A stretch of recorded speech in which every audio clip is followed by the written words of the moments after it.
오늘은 창세기 1장 마지막 날입니다. 제목은 7일 창조의 설계도. 창세기 1장 26절부터 31절까지 말씀을 다 같이 한 목소리로 봉독하겠습니다. 시작. 하나님이 가라사대 우리의 형상을 따라 우리의 모양대로 우리가 사람을 만들고 그로 바다의 고기와 공중의 새와 육축과 온 땅과 땅에 있는 모든 것을 다스리게 하자 하시고, 하나님이 자기 형상 곧 하나님의 형상대로 사람을 창조하시되 남자와 여자를 창조하시고, 하나님이 그들에게 복을 주시며 그들에게 이르시되 생육하고 번성하여 땅에 충만하라. 땅을 정복하라. 바다의 고기와 공중의 새와 땅에 움직이는 모든 생물을 다스리라 하시니라. 하나님이 가라사대 내가 온 지면에 씨 맺는 모든 채소와 씨 가진 열매 맺는 모든 나무를 너희에게 주노니 너희 식물이 되리라. 또 땅의 모든 짐승과 공중의 모든 새와 생명이 있어 땅에 기는 모든 것에게는 내가 모든 푸른 풀을 식물로 주노라 하시니 그대로 되니라. 하나님이 그 지으신 모든 것을 보시니 보시기에 시임이 좋았더라. 저녁이 되며 아침이 되니 이는 여섯째 날이니라. 아멘. 창세기 1장을 시작한 것이 2015년 11월 18일이에요. 그러니까 어저께가 그 창세기 1장 시작한 지 만 1년 5개월, 17개월 됐습니다. 오늘은 새로 한 날이 시작되는 거예요. 창세기를 하면은. 그리고 창세기 1장을 지금 65회에 걸쳐서 정리를 했습니다. 워낙 장기간에 걸쳐서 또 65회씩이나 60시간 정도죠. 그러니 알 것 같기도 하고 모를 것 같기도 하고 너무 방대하죠. 그래서 오늘은 창세기 1장을 총 정리하는 시간이 되겠습니다. 그래서 여러분들이 오늘 강의한 이 창세기 1장 전체를 정리한 것은 항상 여러분이 성경 창세기 1장 읽을 적마다 천천히 읽으시면서 오늘 정리한 것이 다 정리가 돼야 돼요. 왜 그러냐면 창세기 1장의 해석과 정립의 중요성은 가히 절대다. 그러니까 모든 성경 해석과 성경에 관한 정리, 신학적인 모든 것의 키예요. 열쇠입니다. 성경 첫 단추의 법칙대로 성경이 제일 첫 번째 장이니까 기준이고 원리요 법칙이에요. 그러니까 그것을 총망라해서 정리해 놓으신 게 창세기 1장입니다. 그러니까 창세기 1장을 완벽하게 해석할 수 있는 사람은 성경 전체를 해석할 수 있어요. 근데 창세기 1장을 완벽하게 해석 못하면 나머지도 다 그건 엉터리예요. 그럴 정도가 창세기 1장이기 때문에 오늘 여러분들이 64회에 걸쳐서 정리해드렸던 창세기 1장을 한 시간에 총 정리하는 시간으로 정한 것입니다. 우선 창세기 1장을 우리가 해석하고 정리하는데 먼저 생각하셔야 될 것은 유일신이신 창조주 하나님이 천지 창조를 한 것은 그 창조주 하나님은 전지전능하시고 절대선 절대의시고 알파요 오메가이세요. 다르게 말씀드리면은 최선으로만 하시는 분이지 차선으로는 하실 수 없는 분입니다. 이 점을 항상 염두에 두셔야 됩니다. 제가 보면은 창세기를 해석하고 정립하는 사람들이 그 창조주 하나님을 믿는다 그러면서 하나님이 어떤 분인가를 생각 안 하는 것 같아요. 그리고 하나님은 지정의를 다 갖고 계신 인격체이세요. 그러시다면은 그 하나님이 천지를 창조하시는 데는 창조의 이유와 창조의 목적이 분명히 있으시겠어요? 없으시겠어요? 만약에 창조하실 이유나 목적이 없이 창조를 하셨다, 그건 하나님 없는 거예요. 그래서 늘 말씀드린 대로 로마서 1장 20절에 자연계시론으로 창조론을 설명하는 것은, 그거는 진화론이 과학적이 아니다라는 말은 될 수 있지만 성경적 창조론이라는 말은 전혀 아닙니다. 하나님은 아무 이유와 목적 없이 절대로 그렇게는 아무것도 하실 수 없어. 하나님은 분명한 이유와 목적이 있으셔야만 하지. 그럼 천지를 창조하신 하나님의 가장 절대적 이유와 목적이 어떤 것이냐? 하나님은 물리적으로는 천지를 창조하셨어요. 물리적으로는. 그게 창세기 1장이에요. 근데 그 물리적으로 천지를 창조하신 것은 영적으로는 천국 완성의 설계도예요. 하나님의 목적이. 근데 천국 완성을 하시는 데는 사람을 통해서 하세요. 그러니까 창세기 1장은 천국 완성의 설계도임과 동시에 사람 창조의 설계도입니다. 그래서 이제 창세기 2장과 3장은 어떤 거냐면요, 2장은 사람의 설계도예요. 사람 창조의 설계도입니다. 2장 전체가. 3장은 천국 완성을 위한 구원의 설계도예요. 그래서 창세기 1, 2, 3장을 제가 천지 창조의 설계도다, 전체를 그렇게 말씀드리는 것입니다. 이것을 저는 7일 창조의 설계도다 그러는 거예요. 하나님은 이러한 영적으로 천국을 완성하실 설계도, 천국을 완성하시는 데는 사람을 통해서 천국을 완성하셔야 되기 때문에 사람 창조의 설계도, 그 둘을 창세기 1장 천지를 창조하신 물리적 사실로 그 설계도를 계시하고 계신 것이 창세기 1장이다. 이제 첫째 날 태초에 하나님이 천지를 창조하시니라 이렇게 시작되는데, 히브리어 원어로는 베레시트 바라 엘로힘 에트 하샤마임 베트 하레츠 이렇게 기록되어 있습니다. 제일 먼저 바라죠. 동사입니다. 우선 바라 동사는 유일신이 주어가 아닌 경우에는 쓰인 경우가 없다 그랬습니다.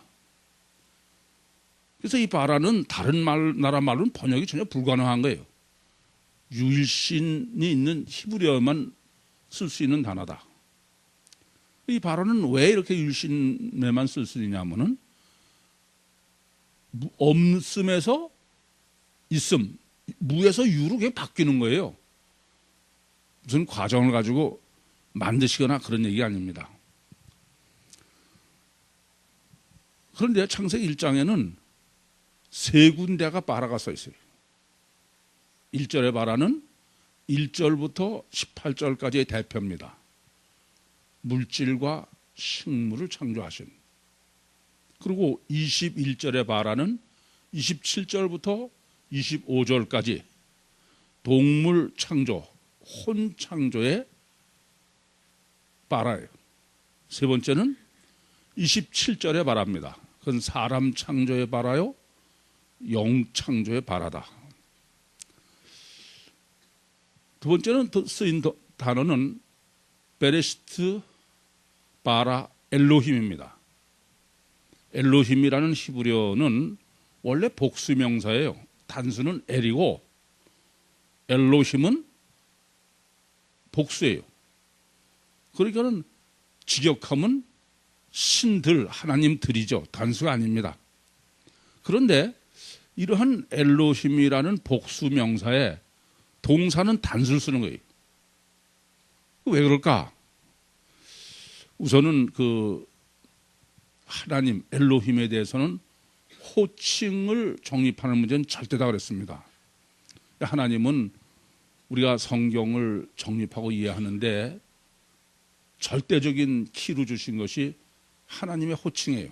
그래서 출애굽기 3장 14절에 기록한 것처럼 엘로힘이란 객관적으로 존재하시는 하나님입니다. 여호와는 출애굽기 3장 15절과 16절에 기록한 대로 직접 하나님이 이 땅에 강림하셔서 인간과 교제하시는 하나님입니다. 세 번째는 이사야서 7장 14절에 기록한 것처럼 임마누엘 하나님. 이것은 이제 이 땅에 오실 뿐 아니라 직접 강림하실 뿐 아니라 직접 인간 심령 속에 들어오시는. 그런데 이러한 엘로힘을 복수로 쓰고 동사를 단수로 쓴 것은 27절에 가장 확실하게 정립할 수 있도록 정립해 주고 계세요. 우리를 세 번, 26절에는 우리를 세 번, 자기를 한 번. 그래서 엘로힘 여호와 임마누엘은 구약적으로 세 분 하나님이면서 동시에 한 분이다. 삼일체다. 이미 확인해 드린 것처럼 엘로힘은 항상 복수로 쓰는 건 아니에요. 천상에 계신 특별히 그 부동불변의 진리인 하나님을 지칭할 때는 창세기 14장 18절에서 22절에 멜기세덱이 지극히 높으신 그렇게 표현한 것 자체가 벌써 천상에 계신 하나님이죠. 유일 하나님이 계실 때는 단수로 쓴다. 엘로 쓴다. 그러니까 항상 엘로힘은 아니다. 그러나 이 땅에서와 모든 것을 얘기할 때는 복수로 삼일체 하나님 엘로힘. 그러니까 사실 우리는 이제 엘로힘은 삼일체 하나님을 의미한다. 거기까지는 정립이 되실 줄 압니다. 그래야 된다 그런 겁니다. 세 번째 단어는 베레시트 바라 엘로힘 에트 하샤마임 베트 하레츠. 에트 하샤마임이란 하늘을 창조하고 공간. 에트 하레츠는 땅, 지구를 창조한 것이다. 어떤 측면에서 이 점이 가장 중요합니다. 창세기 1장을 잘못 정립하는 것 중에 가장 첫 번째 문제가 첫날 창조하신 지구의 문제입니다.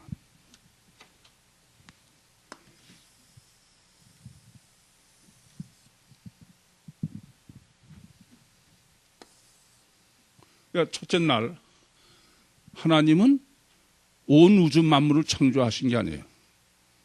땅, 지구만 창조하셨습니다. 원문상으로도 실제로.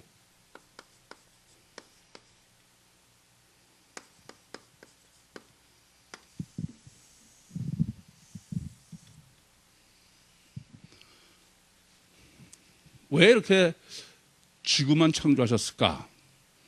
이건 물리적으로는 지구를 창조하신 것입니다. 그러나 영적으로는 사람을.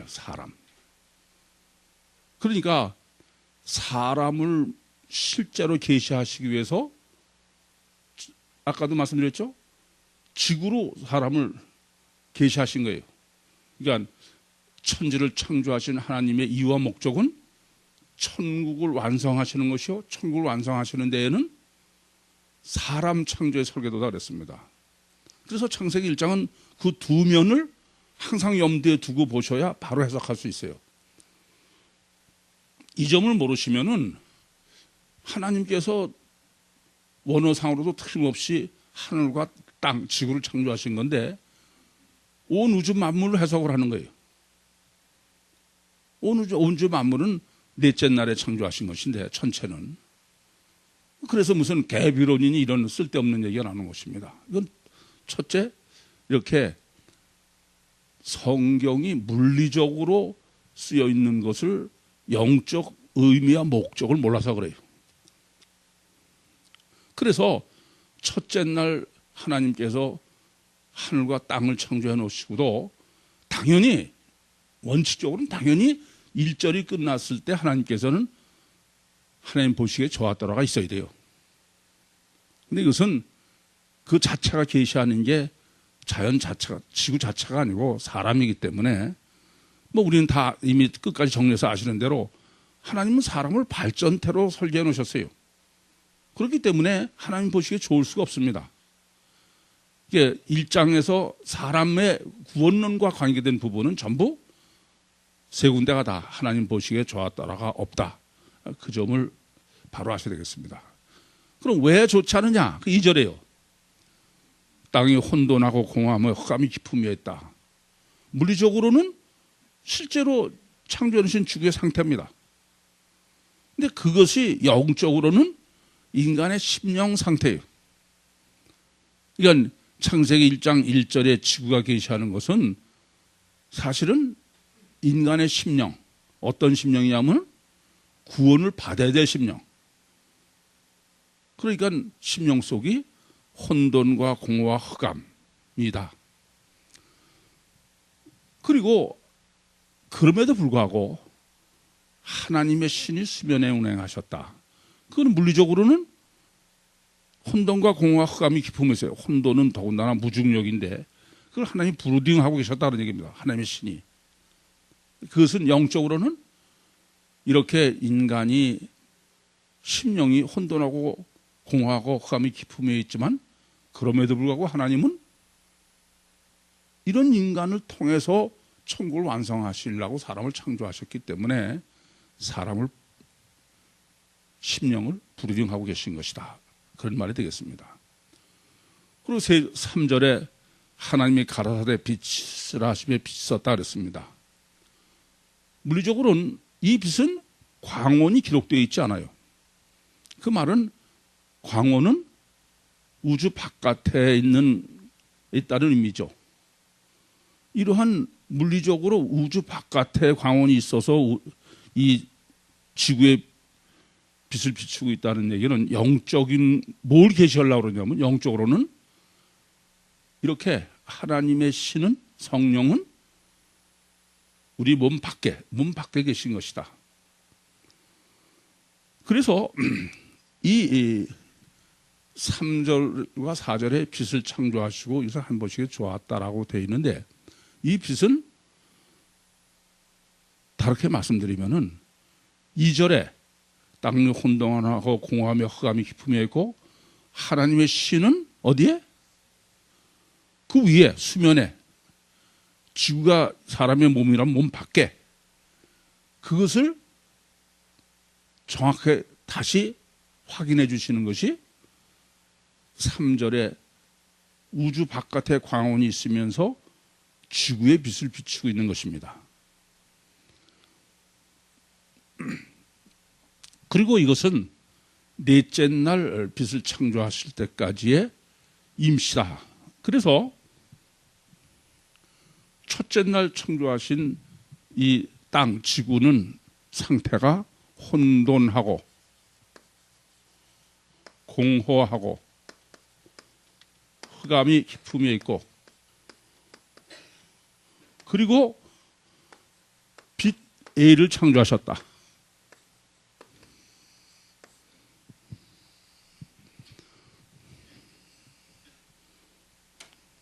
둘째 날이에요. 둘째 날은 창세기 1장 6절에서 8절까지인데 둘째 날은 하루 종일 하나님이 하신 것이 물막밖에 없어요. 물막. 지구상에 지금 첫째 날 지구를 창조하실 때 땅과 공기와 물을 다 창조하신 것인데 그때 창조하신 물을 끌어올리신 거예요. 그밖에 하신 게 없습니다. 그러니까 둘째 날은 물을 끌어올린 물막을 하신 것밖에 없어요. 아무것도 없어요. 지금도 저는 이것 때문에 고민하던 때 생각이 납니다. 이건 하나님의 괴로우심, 하나님의 고민, 이것을 하루 종일 그밖에 할 수가 없었다. 그런 말씀이 됐죠. 당연히 하나님 보시기에 조화가 없다가 없습니다. 왜 그렇습니까? 창세기 2장, 지금 1장 6절에서 8절에 물을 끓여서 물막으로 형성하셨다는 것은 증거로는 창세기 2장 5절과 6절로 제가 증거해 드렸습니다.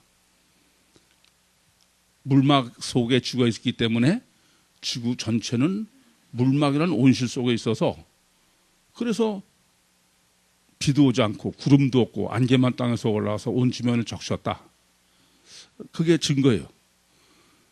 이랬던 그 물막이 이 물막은 어떤 것이 전제냐면은 노아의 홍수 때 쏟아져 내릴 거예요, 도로. 그러니 하나님이 보시고 좋았다고 할 수가 없죠. 하나님의 심판이 뭐 즐거워서 하십니까? 그래서 이 둘째 날의 물리적인 역사적 사실은 이렇게 둘째 날 끌어올리신 물막이 노아의 홍수로 도로 쏟아져 내린 거예요. 영적으로는 뭐냐면은 물리적으로는 노아의 홍수인데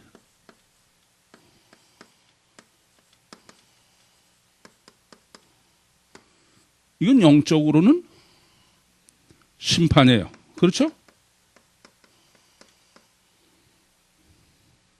십자가예요.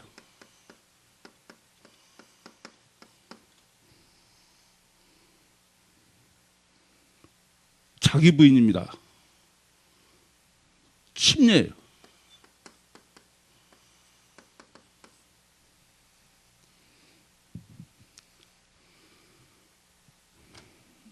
창세기 1장 6절에 기록하는 것처럼 세상의 죄가 간영해서 하나님께서 사람을 쓸어버릴 수밖에 없으시지만 저는 그럴 적마다 이 창세기 1장 6절에서 8절이 늘 생각나요.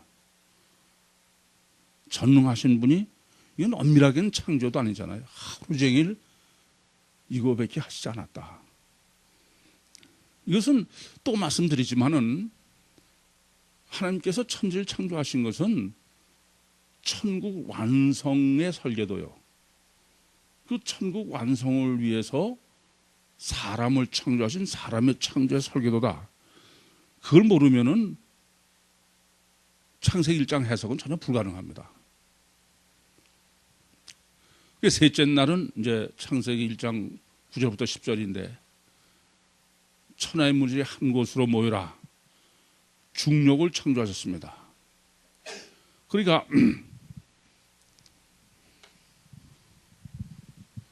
셋째 날에는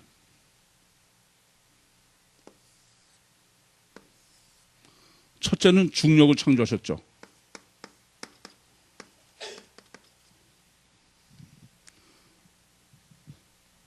이 중력을 창조하신 것은 물리적인 사실이죠. 그것은 둘째 날 혼돈. 혼돈이라는 게 뭐 무중력이든 중력을 창조하셨다는 말씀은 창세기 1장 첫째 날 창조하신 지구는 어떤 상태였다? 무중력 상태였다 이거죠. 그게 혼돈입니다.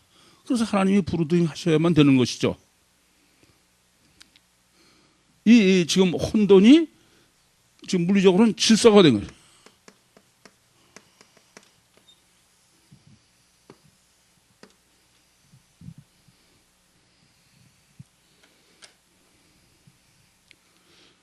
물리적으로는 이렇게 지금 중력을 창조했으면 이 물막이 쏟아내릴 테니까. 그래서 이제 하나님은 지구를 브루딩하고 계시던 수면에서 하시던 분이 지구는 브루딩할 필요가 없으시죠. 중력을 창조했으니까. 그래서 물막을 브루딩하셨다. 그렇게 정리해 드렸습니다. 그런데 이렇게 물리적으로는 그러니까 중력을 창조하셨다는 말은 드디어 에너지를 창조하셨다는 얘기가 돼. 지난번에 그 공룡에 관한 걸 정리해 드리면서도 우주에 존재하는 에너지 중에 인간이 알 수 있는 거는 4%도 안 된다. 그 나머지 96% 이상이 뭐냐? 중력 에너지는 모른다는 거예요. 그게 무슨 물리학의 여신이라는 하버드 대학교 석좌 교수의 이론입니다. 이렇게 이제 처음으로 에너지를 창조하신 거예요. 이게 굉장히 중요한 사실은 이 말은 영적인 의미는 뭐냐 하면은 땅에 생명력이 생겨요. 영적으로는 땅에 생명력이 있다고 해요. 무슨 말씀 이해되십니까? 이건 굉장히 중요해요. 저는 이 땅에 신비한 걸 여러 가지 많죠. 그거 정말 신비하지 않습니까? 근데 이 창조, 우리가 지금 이후에 다음 식물도 그렇고 동물도 그렇고 사람을 창조하실 때 땅이 내라는 거예요. 그러니까 아예 땅에 생명력이 있는 것으로 영적으로는.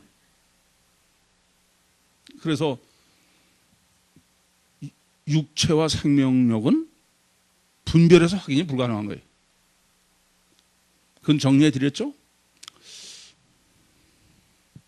그리고 셋째 날 식물을 창조했어요.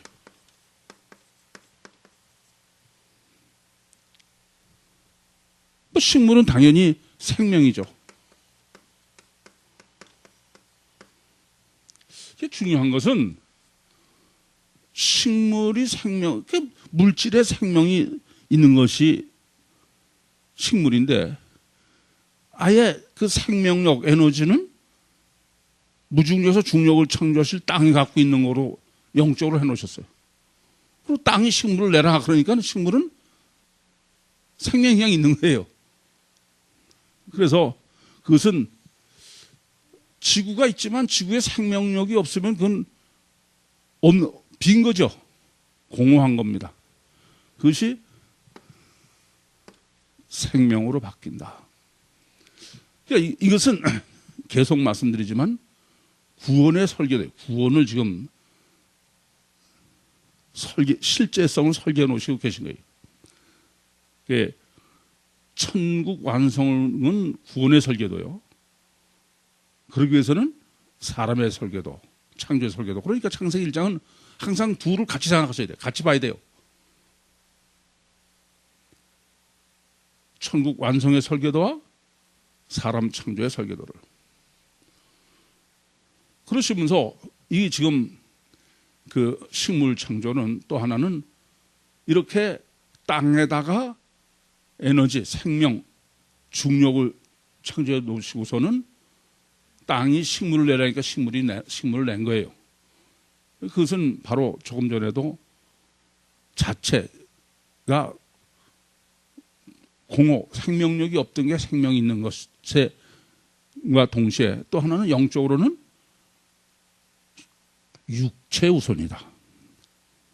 육천 속에 생명을 이루시고 육체 우선이다.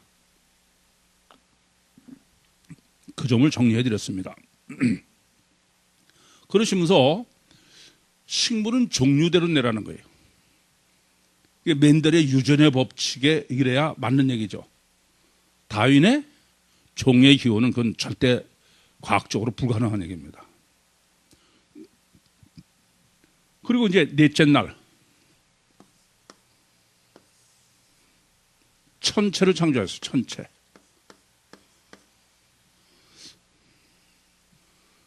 (14절부터) (18절까지입니다) 이게 물리적으로는 천체를 창조하신 거예요.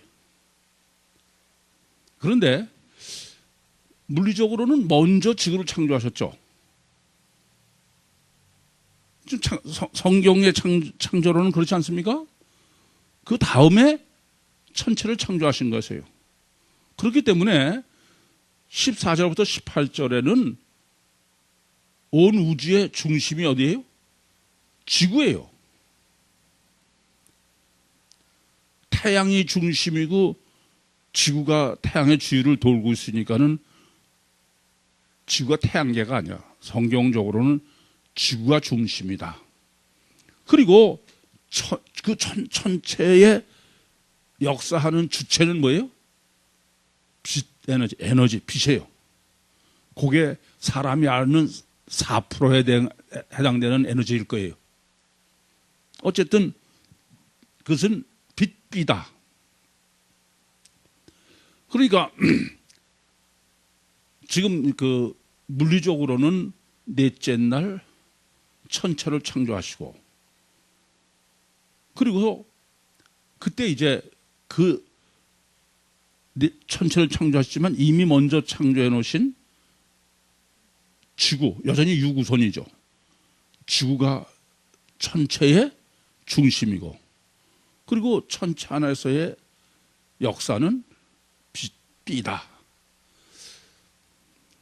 이건 영적으로는 이러한 물리적인 이 현상, 그러니까 첫째 날 물리적으로 빛 A가 우주 바깥에 있다가 지금 우주 안으로 들어왔죠. 첫째 것은 이제는 없는 거죠. 영적으로는 어떤 것이냐면은 하나님의 성령이 1장 2절에 수면에 운행하셨다는 것처럼 우리 몸 밖에서 역사하시다가 넷째 날에는 빛이신 빛으로 3절의 빛을 2절에 하나님의 신을 실제로 설계하고 물리적으로 설계하신 건 그 영적인 의미는 2절에 수면에 운행하신 성령이라고 했죠. 그러니까 이 빛비는 육체 안에 임마누엘 하신 빛이고 이것은 우주가 존재하는 한은 영원히 있는 것이다. 여기까지가 이제 그러니까 여긴 우선 빛비 흑암이 빛 A로 이건 해결된 거죠. 흑암은. 그러나 이것은 완전한 해결은 아니죠. 이 완전한 해결은 빛 A가 빛 B로 대치되는 거예요. 여기까지가 구원론이에요. 성령 침례 구원론입니다. 요한복음 3장 5절에 물과 성령으로 나야 된다. 물이 뭐냐? 물이 십자가예요. 침례입니다. 그러니까 이렇게 성령으로 거듭나는 데는 필연적으로 둘째 날인 노아의 홍수, 십자가, 침례가 전제가 돼야 돼요. 십자가 없는 부활은 없습니다. 그래서 여기까지가 영적으로는 성령 침례 구원론을 정립해 주신 것입니다. 그럼 이제 넷째 날, 다섯째 날부터 여섯 달은 뭐냐? 이제 우선 넷째 날. 넷째 날은 물고기와 새, 그죠?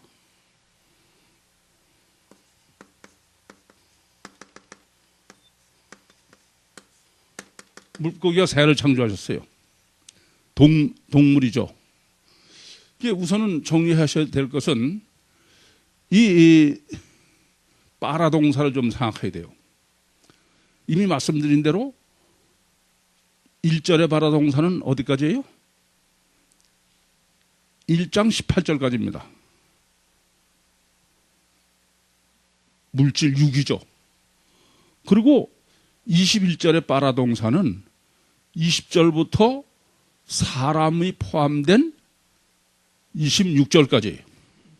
그러니까 물고기, 새, 다섯째 날? 이게 넷째 날에 다섯째 날이죠.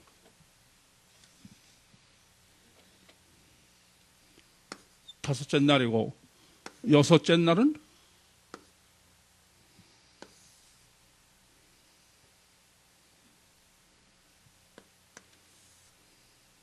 우선 육지 동물을 창조하셨죠.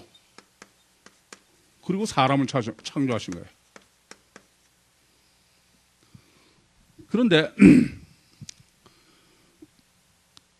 우선 아셔야 될 것은 먼저 이 동물을 창조하시면서 다섯째 날에 그 육지동물까지 창조하셔야 맞죠.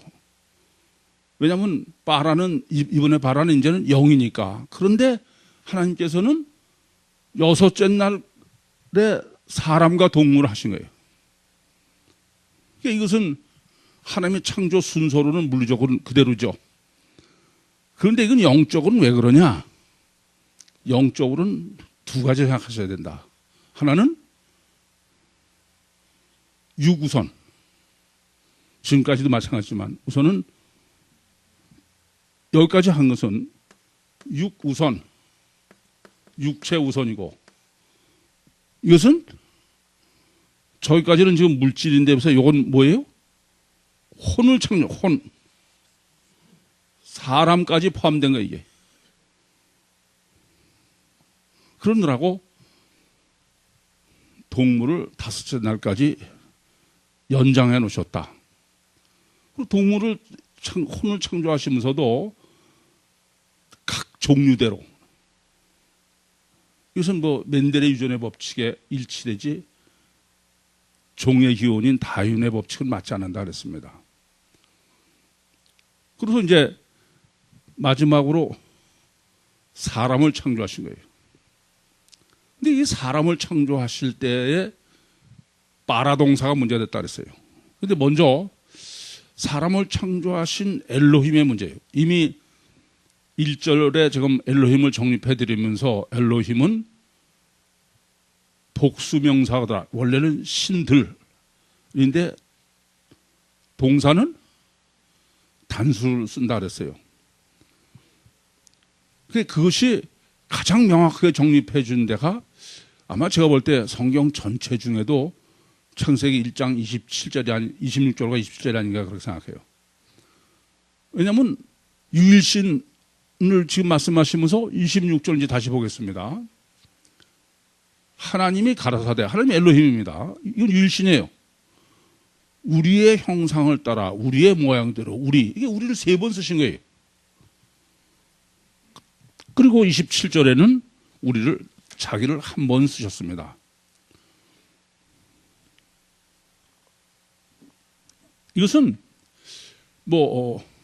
구약적으로는 아까도 엘로힘 여호와 임마누엘로 정립해 드렸습니다마는 이것은 가장 삼일체로 이런 하나님이 삼일체를 성경적으로 가장 정확하게 정립해 주신 것은 주님이에요. 주님이 직접 정립해 주신 것입니다. 그것은 첫 번째 요한복음 14장 28절에 아버지는 나보다 크심이라. 여러분 지금 제가 삼위일체를 아까 구약에서는 제가 직접 했다는 거, 주님이 직접 하는 것보다 성경이 엘로힘 여호와로 임마누엘을 계시하신 것이지만 실제 삼위일체론을 정확히 정립해 주신 것은 주님이 직접 해주신 거예요. 제 첫 번째는 요한복음 14장 28절에 아버지는 나보다 크시다. 그래서 성부, 성자, 성령은 능력이 전혀 틀리다. 두 번째는 겟세마네 동산에서 기도하시면서 마태복음 26장 39절에 아버지요 내 원대로 마옵시고 아버지 원대로 하옵소서. 이것은 성부, 성자, 성령은 인격이 전혀 다른 분이다. 세 번째는 마태복음 24장 36절에 그 날과 그 시는 하늘의 천사도 아들도 모르고 아버지만 하신다. 이 말은 성부, 성자, 성령은 전혀 독립적인 별개의 세 몸을 가지고 계신 분이다. 그러니까 세 사람이 있는 것처럼 성부, 성자, 성령은 완전한 능력도 틀리고 인격도 틀리고 별개의 몸을 가지고 계신 세 분이다. 그럼에도 불구하고 요한복음 10장 30절에 하나님과 나와 아버지는 하나다. 이것이 바로 세 분울이 자기 하나로 창세기 1장 27절에 정립해 주시는. 그럼 왜 이것을 지금 창세기 1장 27절에 이렇게 정확히 정립해 주시느냐? 성부, 성자, 성령이 삼일체로 존재하시려면은 그것은 조건이 다 하나밖에 없어요. 어떻게 해야 돼요? 완전 화목이야. 완전 화목. 분리할 수 없을 정도로 완전 화목. 사실 이 점을 모르시면 여러분들이 그 복음서나 이 성경을 이해하시는 게 사실 불가능해요. 얼마나 완전한 화목이냐. 이렇게 전혀 별개의 독립적인 세 분임에도 불구하고 전혀 분리할 수 없는 하나의 상태로 존재하실 정도의 완전 화목이다. 그게 서로 주종의 관계가 아니에요. 굉장히 놀라운 계시가 지금 창세기 1장 26절과 27절입니다. 근데 그걸 왜 언제 하셨냐면은 사람을 창조하시면서 하신 거예요. 이 점이 놀라운 거죠. 그러면서 이렇게 엘로힘의 삼일체성을 정립해 주심과 동시에 사람을 창조하시면서 빠라동사를 3번 쓰셨어요. 27절에 첫 번째 바라는 바로 인간은 육과 혼과 영이라고 했을 때 영적 존재라는 의미에서의 바라입니다. 그럼 인간이 이런 영적 존재의 바라라는 것은 어떤 것이냐? 그게 남자 바라와 여자 바라예요. 그러니까 사람 창조를 하나님의 형상과 하나님 모양대로 창조를 하셨는데 그게 바로 바라를 3번 쓰신 거다. 물리적으로는 남자 바라와 여자 바라입니다. 물리적으로는. 그렇잖아요. 하나님께서 하나님의 형상대로 남자를 바라하시고 여자를 바라하셨다고 그랬으니까. 근데 영적으로는 남자 바라가 뭐라고요? 하나님의 성령. 여자 바라가 뭐라고요? 인간의 심령. 다시 말씀드리면 이렇게 인간 안에 하나님의 성령이 들어오신 상태로 창조를 하셨기 때문에 사람은 하나님의 형상과 모양으로 창조해 놓으신 거예요. 그런데 이 안에 계신 하나님, 창조주 하나님과 피조물 인간의 영의 관계는 어떤 것이냐 하면은 부부의 완전한 관계다. 완전한 화목이다. 그것을 창세기 2장 24절에 남자가 그 부모를 떠나 여자와 연합하여 어떻게 된다? 한 몸을 이룬다. 그 한 몸을 이룬다는 표현이 바로 하나님의 삼위일체를 전제로 한 거예요. 그러니까 그것은 창세기 1장 지금 사람 창조의 바라와 엘로힘을 정립하지 않고서는 이런 완전한 해석이 안 되겠죠.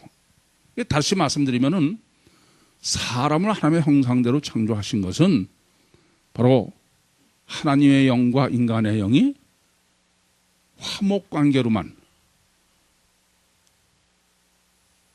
관계가 되고 그것이 가장 완성을 이루어야 된다. 어디까지? 삼위일체 하나님의 화목까지. 그것을 에베소서 4장 13절에 뭐라고 그래요? 그리스도의 장성한 분량까지다. 그래서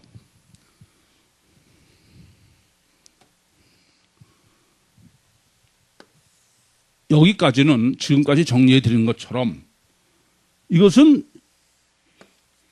전체는 여전히 사람의 설계도죠. 육체 우선 속에 혼과 영이 들어있고 영은 하나님의 영과 사람의 영이 있다. 들어있고 그 관계는 무슨 관계다? 완전한 인격적 관계다. 그렇기 때문에 하나님 보시기에 좋았다라가 없다. 완전한 인격 관계는 사람이 원해야만 관계를 할 수 있게. 이것은 그렇게 보면 이건 성화예요. 성화이면서 구원받아서 성화이면서 동시에 6째 날까지가 사람의 설계도가 돼요. 동시에. 이해되십니까? 그래서 창세기 1장은 2가지를 항상 염두에 주셔야 된다. 하나는 천국 완성의 설계도요. 또 하나는 사람 창조의 설계도다. 그런데 천국 창조의 목적이 천지 창조의 목적이 뭐라고요? 천국 완성이라고 그랬어요. 천국 완성. 예, 그것은 그러니까 물리적으로는 천지를 창조하신 것이지만 영적으로는 천국 완성의 설계도요, 사람 창조의 설계도예요. 그래서 이렇게 이제 구원론적으로 보면은 넷째 날까지 구원을 이루어서 그리스도의 장성한 분량까지 잘한 거예요. 성숙한 겁니다. 그러면 이제 7째 날이죠. 7째 날이 뭡니까? 안식일이죠.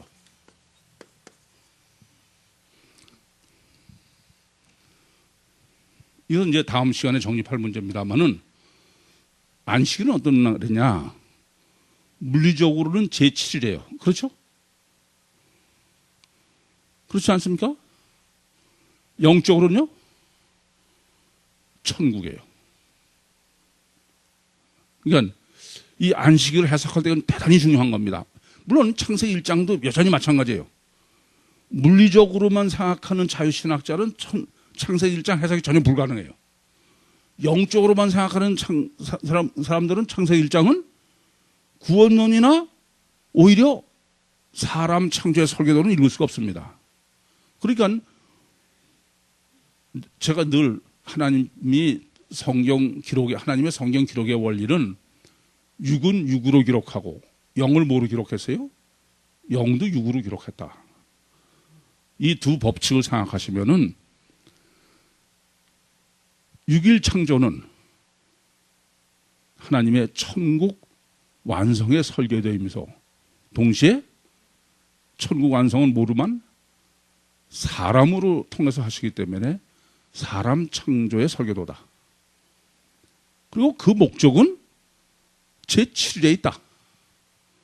그래서 제7일은 물리적으로는 7일이지만 영적으로는 안식일 7일은 사바토는 천국이다. 예, 여기까지를 지금 제가 되도록이면은 요점만 여러분이 나중에라도 이것을 자꾸 창세기 1장을 보시면서도 정립해서 늘 이게 내 아예 영적 양식이 되게 하려고 시간을 굉장히 줄여서 정리해 드렸어요. 그러니까 이것을 항상 정립해 가지고 계시면서 또 말씀드리면 창세기 1장이 완벽하게 정립되지 않으면은 나머지를 해석하고 정립하는 건 아예 불가능합니다. 그래서 여러분들이 성경을 창세기 1장을 차분히 읽으실 적마다 이것이 완전히 머릿속에 정립이 될 수 있도록 그렇게 정리해 가지고 계시기 바랍니다. 질문 있습니까?